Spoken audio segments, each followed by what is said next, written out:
9,83 km. C'est la distance que j'ai parcourue lorsque j'étais à Guangzhou sur l'île de Heshatan. Si un jour on m'a dit que je devrais courir cette distance, juste pour une soupe, je ne l'aurais jamais cru. Aujourd'hui il fait quand même assez beau. Je vais me lancer un défi. Je suis un peu malade.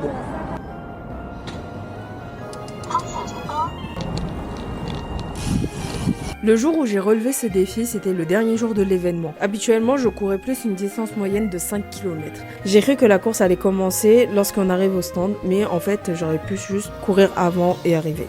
10:40多分左右就会准备开始收场，就是正式结束，完全结束。 Je me suis mise directement parce que sinon j'allais pas finir à temps. Pourquoi 9,83 km et pas 10? Au début, je pensais que c'était simplement la taille de l'île et que les runners avaient parcouru cette distance comme l'île n'était pas très grande. Finalement, j'avais tout faux. C'est une référence à la vitesse moyenne du sprinter olympique chinois Su Bingtian. C'est celui que vous pouvez voir dans la vidéo promo de cet événement. Et finalement, j'ai réussi.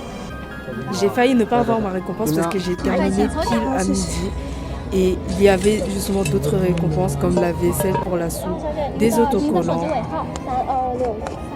恭喜你，就是亮汤一份，可以去那边喝汤。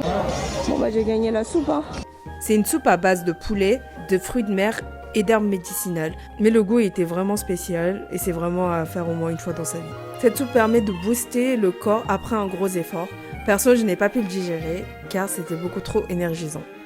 Un running pas parfait, un corps malade, mais j'ai relevé ce défi.